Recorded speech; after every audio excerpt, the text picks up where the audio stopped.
Hello दोस्तों, स्वागत है आपका अपने channel C if you need में। आज हम देखने वाले हैं एनएसएट इंडिया पे शॉर्ट नोट से बनी एक पीडीएफ के द्वारा सारे क्वेश्चन और आंसर और सारे शॉर्ट ट्रिक के जरिए। इस पीडीएफ को बनाने में काफ़ी मेहनत हुई है दोस्तों, तो कृपया इस वीडियो को देखें। अगर आपको ये वीडियो पसंद आए तो कृपया वीडियो को लाइक, शेयर एंड सब्सक्राइब। अगर आप इस चैनल पर नए हैं तो कृपया बेल नोटिफिकेशन ज़रूर दबाएं दोस्तों। आइए बिना समय गवाए शुरू करते हैं आज का टॉपिक एनएसएट इंडिया। आइए दोस्तों, सबसे पहले हम लोग देखते हैं इंडस वैली सिविलाइजेशन से शुरू करते हैं दोस्तों। हम इंडस वैली सिविलाइजेशन से शुरू करते हैं। उसमें कौन कौन से सिविलाइजेशन आए, तो सबसे पहले 1921 में आपका हड़प्पन सिविलाइजेशन आया, 1922 में मोहनजोदड़ो आया, 1925 में चंदौड़ो आया, 1953 में कालीबंगा, 1957 में लोथल और 1992 में धौलावीरा। तो आपने ये देख लिया कि टोटल कितने तरह के हैं, 6 तरह के सिविलाइजेशन है मुख्यतः जो पढ़ने हैं। तो आइए हम ये देख लिए। सबसे पहले आप ये डेट याद होना चाहिए कि कौन सा सिविलाइजेशन कब आया और कब मिला।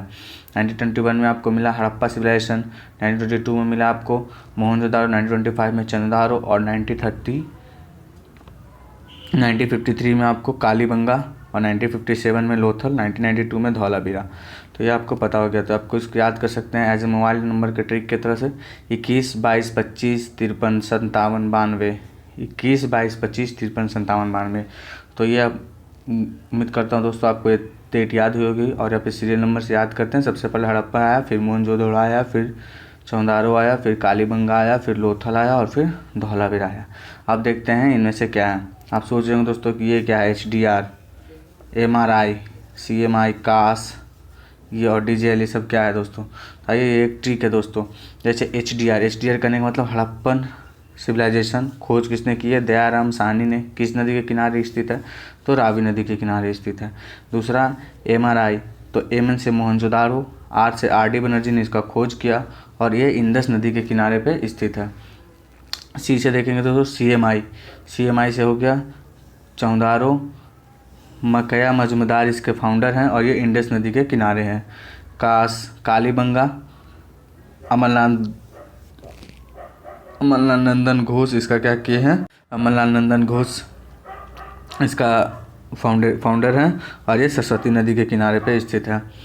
अब है लोथल को हम लोग सिटी ऑफ डेड भी बोलते हैं और ये भगवा नदी के किनारे है। लोथल को हम लोग सिटी ऑफ डेड बोलते हैं और ये भगवा नदी के किनारे है। और DJL से धौलावीरा, जैसे JP जोशी और ये लूनी नदी के किनारे हैं। किस नदी के किनारे, लूनी नदी के किनारे। तो उम्मीद करते हैं कि आपको ये ट्रिक याद होगी। HDR, MRI, CMI, कास और DJL ये आप याद कर लेंगे। अब चलिए ये देखते हैं महत्वपूर्ण। जैसे देखते हैं कि मोहनजोदड़ो में क्या क्या मिला था। एक आपका डांसिंग गर्ल मिला था, फिर योगी सील मिला, फिर माउंट ऑफ डेड मिला। सॉरी, डांसिंग गर्ल और योगी सील आपको मिला है और हम लोग मोहनजोदड़ो को ही माउंट ऑफ डेड बोलते हैं और लोथल को सिटी ऑफ डेड बोलते हैं। तो दोनों में अंतर याद रहना चाहिए। माउंट ऑफ डेड किसको बोलते हैं, मोहनजोदड़ो को, और सिटी ऑफ डेड किसको बोलते हैं दोस्तों, तो लोथल को बोलते हैं। अगला देखेंगे तो चंदारो में क्या था, सिटी बोलो सिटाडेल और लिपस्टिक, ये दोनों मिला था किसमें, चौंदारो में। खेत जुताई वगैरह कहाँ मिला था, तो आपको ये मिला था कालीबंगा में। डॉकयार्ड, राइस और हस्क कहाँ, लोथल। तो ये भी इंपॉर्टेंट सवाल है कि लोथल क्या है, तो एक तरह का डॉकयार्ड है। राइस ऑफ हस्क भी यहीं मिला था। लोअर मिडिल टाउन और सिटाडेल ये सब कहाँ, धौलावीरा। तो ये आप उम्मीद करते हैं दोस्तों कि आपको ये वैली सिविलाइजेशन पूरी कंप्लीट हो गया होगा। अब देखते हैं इसमें feature of Indian valley civilization की, इंडियन वैली सिविलाइजेशन के क्या क्या गुण थे। तो सबसे पहले देखते हैं टाउन प्लानिंग था, एग्रीकल्चर था, क्राफ्ट था, रिलीजन था, स्क्रिप्ट और decline of Indus and Aryan attack and rise of Vedic age, यहीं से शुरू होता है। ये अगला टॉपिक होगा दोस्तों। पहले हम फीचर देख लेते हैं इंडियन वैली सिविलाइजेशन का। तो सबसे पहले क्या है, west fort, east lower town, found in block pattern, hygiene और सैनिटेशन। टाउन प्लानिंग में ये सब का मुख्यतः ध्यान रखा जाता था। टाउन प्लानिंग में ये सब का क्या रखा जाता था, मुख्यतः ध्यान रखा जाता था दोस्तों। तो ये आपने देख लिया। अगला देखें एग्रीकल्चर में क्या है आपका, wheat, barley, cotton, wild seed, pearls, rice उस समय नहीं पता था। इतना चीज़ों की खेती उस समय होती थी इंडियन वैली सिविलाइजेशन जब तक थे। क्राफ्ट में देखें दोस्तों तो मेटल वर्किंग होता था, वीविंग होता था, पॉटरी होता था, सील मेकिंग था, आयरन था जो कि उस समय नहीं मिला था, ना ही करेंसी थे। तो रिलीजन, धर्म देख लें तो पशु पक्षी, मदर गॉडेस, ऋतुर्वत, पीपल ट्री वर्शिप, ये उस समय हुआ करता था। और अगर स्क्रिप्ट देखेंगे तो स्क्रिप्ट में सील आ गया, तुम्हारा पिक्टोग्राफिक हो गया और अंडर यूनिडिसिफर्ड हो गया। तो ये आपका स्क्रिप्ट हो गया। तो हमने देख लिया यहाँ पे मुख्य रूप से 5 तरह का गुण थे। टाउन प्लानिंग किस तरह का होता था, वेस्ट में किला रहता था, ईस्ट में कोई शहर बताया था छोटा, और वहाँ हाइजीन और सैनिटाइजेशन का पूरा व्यवस्था रहता था। अगर हम क्राफ्ट का देखें तो क्राफ्ट में देखिएगा तो मेटल का काम हम लोग खूब करते थे, वीविंग का काम खूब करते थे, पॉटरी होता था, सील मेकिंग होता, लेकिन उस समय आयरन का खोज नहीं हुआ था, ना ही कोई करेंसी थी। और अगर हम एग्रीकल्चर की बात करें तो एग्रीकल्चर वहाँ वीट था, wheat, barley, cotton, wild seed, pulse, rice not known, rice उस समय नहीं। तो ये पूछ सकता है कि किस चीज़ के बारे में इंडियन सिविलाइजेशन में खोज नहीं हुई थी खेती के मामला में, तो राइस का। अगर मेटल के बारे में बोले तो आयरन का, कोई भी करेंसी भी नहीं था उस समय। अब चलिए देख लीजिए, इंडियन वैली सिविलाइजेशन हो गया। अब क्या होता है, इंडियन वैली सिविलाइजेशन जैसे खत्म होता है तो डिक्लाइन होता है इंडियन वैली सिविलाइजेशन के। उसके बाद आर्यन अटैक करते हैं और वहीं से वैदिक एज का शुरुआत होता है, जो कि 1500 से 600 बीसी। बीसी का मतलब समझते हैं ईसा मसीह के जन्म होता है, हुआ उसको हम लोग जीरो मान के चलते हैं। उसके पीछे जितना साल पहले का काउंट रहता है उसको हम लोग बीसी में काउंट करते हैं। अगर 600 साल पहले का है तो 600 बीसी हो गया, 1500 साल पहले का है तो 1500 बीसी हो गया। यानी 1500 बीसी से 600 बीसी में आर्यन अटैक करते हैं, राइज ऑफ वैदिक एज होता है 1500 से 600 बीसी में। अब आइए देखते हैं, देखो कि टाइप ऑफ वेदाज। टाइप अगर हम वेदाज का देखें तो सबसे पहले आपका आता है ऋग्वेद। कौन आता है, ऋग्वेद, सामवेद, यजुर्वेद और अर्थवेद। ये हमारे चारों क्या हैं, वेद हैं, ऋग्वेद, सामवेद, यजुर्वेद और अर्थवेद। ऋग्वेद के बारे में देखें, इसमें टोटल हाइम कितना है, 1028। रिक्लाइनेशन ऑफ हाइम क्या है, ब्लेसिंग फ्रॉम गॉड। रिक्लाइनेशन ऑफ हाइम का मतलब वहाँ गॉड से क्या मिलता है, हमको ब्लेस मिलता है। 10 मंडल हैं और 2 से 7 क्या हैं, इसमें ओल्डेस्ट हैं। 10 मंडल हैं, 2 से 7 ओल्डेस्ट है, कॉल्ड गोत्रा और वामसाय मंडल। कॉल्ड गोत्रा और वामसाय मंडल। 10वां मंडल क्या है, पुरुषुक्ला। 10वां मंडल में क्या है, 10वां मंडल जो आपका ऋग्वेद के है उसमें पुरुष सुक्ता के बारे में बताया गया। और जो 3rd मंडल है उसमें गायत्री मंत्र है और maximum number of him Indra भगवान पे है। किस पे है, इंद्र भगवान, इंद्रा पे है।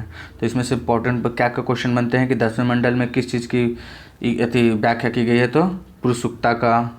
गायत्री मंत्र आपका कौन से मंडल में, तो 3रे मंडल में। ये इसके मुख्य प्रश्न हैं। अगर हम देखें सामवेद के बारे में देखें तो सामवेद में क्या था, singing as per tune, best blessing from god, book of melody, Indian music originate from Samaveda. तो ये पूछा है कि म्यूजिक के ऑरिजिन किस वेद से हुआ है, तो सामवेद से हुआ है। अगला देखें अगर हम तो यजुर्वेद। यजुर्वेद क्या कहता है कि जितना भी रिचुअल्स और सेरेमनिक परफॉर्मेंस होता है, सेक्रीफाइस ऑफ एनिमल हो गया, found in both prose and poetry, फिर timing also must be exact to perform ceremony. ये इंडियन एस्ट्रोलॉजी के अनुसार, मतलब एस्ट्रोलॉजी एक तरह से यजुर्वेद में आया। यज्ञ वैदिक मस्ट बी परफेक्ट स्क्वायर। क्या होना चाहिए, यज्ञ वैदिक मतलब यज्ञ जो कराते हैं उसमें वैदिक के अनुसार, यजुर्वेद के अनुसार परफेक्ट स्क्वायर होना चाहिए, ये उसमें मिलता है। यानी एक तरह से कहा जाए कि एस्ट्रोलॉजी वगैरह का चर्चा किस में है, यजुर्वेद में है।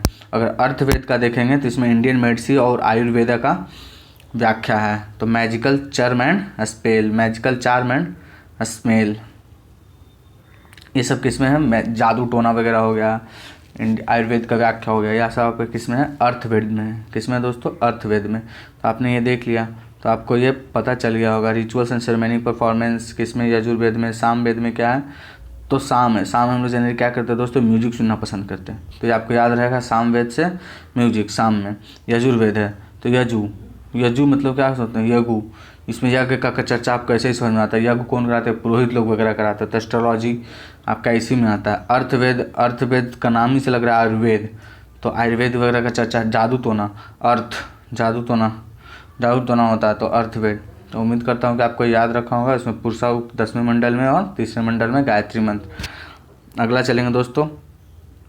अब इसके बाद हम देखते हैं 4थे टॉपिक के बारे में कि जो कि क्या क्या है, कुछ इंपॉर्टेंट पॉइंट देख लेते हैं। तो आपने देख लिया होगा Sulba Sutra, first book on mathematics. First book of mathematics कौन है, सुलभ सूत्रा। दूसरा बुक कौन है मैथमेटिक्स का, लीलावती।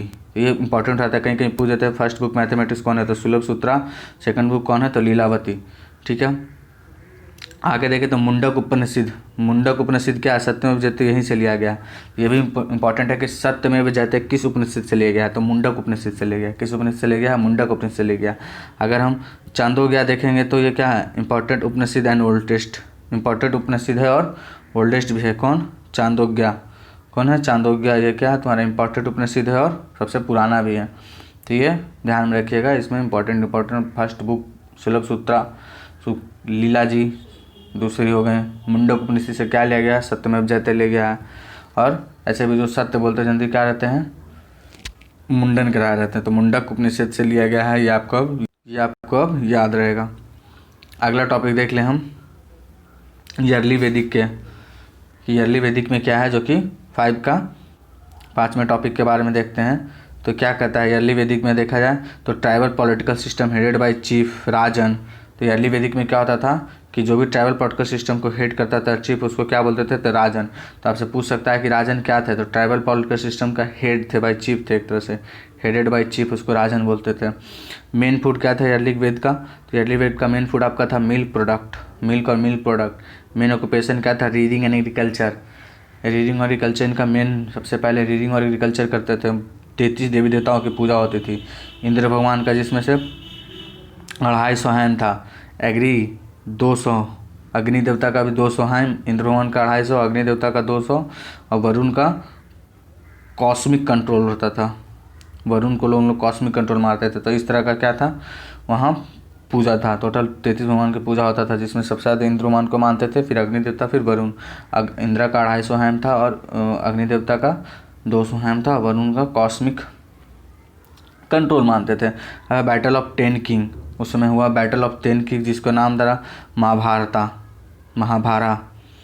महाभारत वो भी था। इसको क्या था इसमें, ए पॉइंट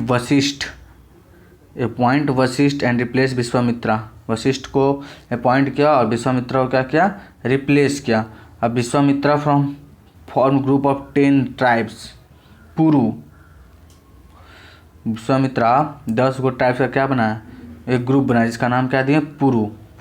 तो पूछ सकता है कि पुरु ग्रुप का स्थापना किसने किया, तो विश्वामित्र ने किया। भारत प्लस पुरु, ये दोनों को मिला के क्या हुआ, कुरु। क्या हुआ, कुरु। तो ये बहुत इंपॉर्टेंट है कि ईयरली वैदिक में कौन सा बैटल हुआ है, तो battle of 10 king. Battle of 10 king किसके किसके बीच में हुआ है, तो appoint Vashishtha and replace Vishwamitra. अब है लेटर वैदिक में अगर आए तो देखें लेटर वैदिक कब से कब हुआ है, 1000 से 600 BC। कब से कब तक हुआ है, 1000 से 600 BC। तो सबसे पहले देखेंगे लेटर वैदिक में, तो migration toward Ganga Yamuna and find many thing alluvial soil, iron and knowledge। Migration toward Ganga Yamuna and find many thing alluvial soil, iron and knowledge। ये आपका लेटर वीडियो, मतलब ये लोग गंगा यमुना के किनारे माइग्रेट कर गया, वहाँ बहुत सारा उनको alluvial soil मिला और आयरन मिला और बहुत सारा और एक्स्ट्रा नॉलेज मिला। यहाँ से डेवलपमेंट ऑफ क्या हो जाता है, मोनार्चल सिस्टम हो जाता है development. And king rule with help of Ratni यानी दरबारी की मदद से, रत्नी की मदद से यहाँ से किंग रूल शुरू हो जाता है। तो लेटर वैदिक से किंग रूल शुरू होता है। इकोनॉमिक सरप्लस यहाँ क्या था, एंड पे the army and minister which protect kingdom. मतलब यहाँ इकोनॉमिक सरप्लस था, आपका आर्मी और मिनिस्टर को पे करना पड़ता है, जो कि आपको साम्राज्य को बचाता। और यहाँ पे सबसे पहले फर्स्ट टैक्स वाज भागा। तो ये भी इंपॉर्टेंट है, सबसे पहला टैक्स कौन है, तो भागा है। कौन है, भागा। अगर बात करें दोस्तों तो आपने यहाँ पे 5 पॉइंट देख लिया, टोटल हम 12 पॉइंट देखने वाले हैं। तो उसमें से अब आते हैं 6ठे पॉइंट पे। 6ठे पॉइंट पे क्या होता है कि 600 BC हुआ और एज ऑफ ट्रांसफॉर्मेशन आया, जो कि rise of 16 great state Magadha Vatsa Kosala Avanti Anga. ये सब आपका क्या है, एज ऑफ ट्रांसफॉर्मेशन है। राइज ऑफ 16 ग्रेट स्टेट हो गया, मगध हो गया, वत्स हो गया, कौशल हो गया, अवंती हो गया, अंग हो गया। वत्स क्या है, वत्स का किंग कौन हुआ, उदया। कौशल का किंग कौन हुआ, प्रसन्नजीत। अवंती का कौन हुआ, परुदात महासेन। ये सब एज ऑफ ट्रांसफॉर्मेशन हुआ है 600 BC में। किसमें, लेटर वैदिक में। किसमें, लेटर वैदिक में। अब देखें हम तो बज्जी महासभा क्या है, ग्रुप ऑफ 8 ट्राइब्स। बज्जी महासागर क्या है? Group of 8 tribes. रीजन कौन से रीजन में आते थे बज्जी महासागर? वैशाली। लेड कौन करते थे? लेड बाय लिच्छवी ट्राइब इसको क्या करते थे? लिच्छवी जनजाति के लोग इसको करते थे। तो आपने यहाँ देखा टोटल 16 ग्रेटर स्टेट हुआ। मगध, वत्स, कौशल, अवंती, अंग इनमें से कुछ थे। वत्स का राजा आपके उदया हो गया, कौशल का प्रसेनजीत हो गया, अवंती का आपका प्रदत्त महासेन हो गया, और बैजी महासभा का जो कि लिच्छवी ट्राइब के द्वारा क्या हो जाता था? लीड किया जाता था। अब वो मगध एम्पायर डायनेस्टी, कौन सा dynasty? Magadh empire dynasty.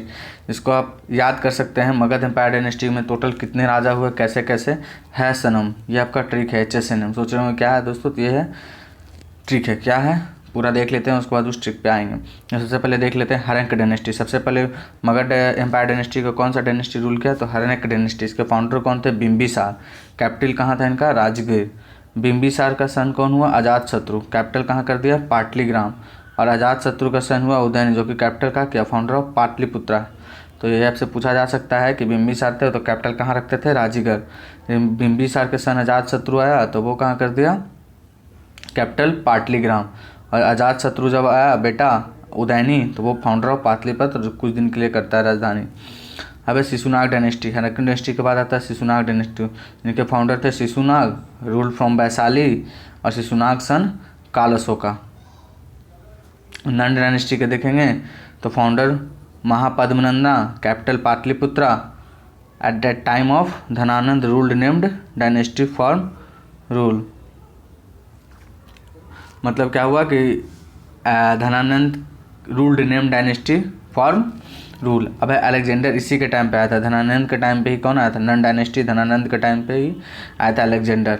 Battle of Jhelum हुआ था अलेक्जेंडर वर्सेस पोरस के बीच में, जो कि अंभी का राजकुमार बोलते थे जिसको, पोरस। नियर ब्यास नदी अलेक्जेंडर आर्मी रिवॉल्ट, सो ही रिटर्न बैक। और हम लोग बैटल ऑफ झेलम को बैटल ऑफ हाइडपस के नाम से भी जानते हैं। तो ये भी पूछ सकता है कि बैटल ऑफ हाइडपस का और नाम क्या था? बैटल ऑफ झेलम को ही बैटल ऑफ हाइडपस बोलते हैं। ठीक है, अब मौर्य डायनेस्टी के देख लें। उसके बाद तो मौर्य डायनेस्टी के बाद आ गया फाउंडर चंद्रगुप्त मौर्य। चंद्रगुप्त के बेटा कौन था? बिंदुसार। उसके बेटा कौन? अशोका। इसका बृहद्रथ क्या हुआ? लास्ट मौर्य रूलर था, जो कि पुष्पामित्र शुंगा के द्वारा मार दिया गया था। बृहद्रथ आपका लास्ट मौर्य रूलर था। अब इसके बाद देखें तो इसमें एक इंपॉर्टेंट हो जाता है रुक्मिणी देवी पिलर जो है ये किस लिए है? जो declare tax reduction by Ashoka. इस पिलर पे टैक्स रिडक्शन जो अशोका द्वारा किया था उसका वर्णन किया गया। तो रुक्मिणी देवी पिलर पे क्या दिया गया? तो टैक्स रिडक्शन ऑफ अशोका का व्याख्या किया गया। अगला देखेंगे तो Jangarh rock inscription. Jangarh rock inscription में क्या है? Chandragupta made Sudarshan lake for irrigation. Sudarshan lake, इस इंस्क्रिप्शन में जो सुदर्शन लेक चंद्रगुप्त बनाया है उसका व्याख्या किया गया। सुदर्शन लेक किस पर्पज से बनाया गया था? तो इरिगेशन पर्पज से बनाया गया था। इसके बाद देखेंगे तो शुंगार डायनेस्टी। क्या था? शुंगार डायनेस्टी। इसके फाउंडर हुए पुष्यमित्र शुंगा, जो कि क्या किए थे? लास्ट मौर्य रूलर बृहद्रथ को मृत्यु करके शुंगा डायनेस्टी का स्थापना किया था। इसके बेटा हुए कौन? अग्निमित्रा। लास्ट सिंह Devabhuti killed by Kanva. Last Shunga king कौन थे? देवाहुट्टी, जिसको कैनवास के द्वारा क्या किया गया था? मार दिया गया था। वो मारे थे, उनका आएगा कनवास डायनेस्टी। इसके फाउंडर हुए वासुदेव कनवा, और Kanwas was replaced by सतवाहंस। Satavahana के द्वारा इसको क्या कर दिया गया? रिप्लेस कर दिया गया। Note, Indo Greek is the first वो स्टार्टेड गोल्ड कॉइन। सबसे पहले सिक्का का शुरुआत कौन किया? तो इंडो ग्रीक। ये भी इंपॉर्टेंट हो जाता है। फिर Gandhara school of art was developed under Indo Greeks. ये भी गंधार में जो स्कूल है आर्ट का वो डेवलप किसके राज में हुआ? Indo Greeks. इंडो ग्रीक्स दो काम किए, एक काम गोल्ड कॉइन्स और दूसरा गंधार स्कूल। दोनों कौन किए हैं? इंडो ग्रीक्स किए हैं, गोल्ड कॉइन और गंधार स्कूल। अब इसके बाद क्या आएगा? कुषाण डायनेस्टी। कौन सा डायनेस्टी? कुषाण डायनेस्टी। इसके फाउंडर कौन है? कनिष्क है। He started Saka calendar. Capital of Kanishka Purushapura. He accept Buddhism. वो क्या करता है?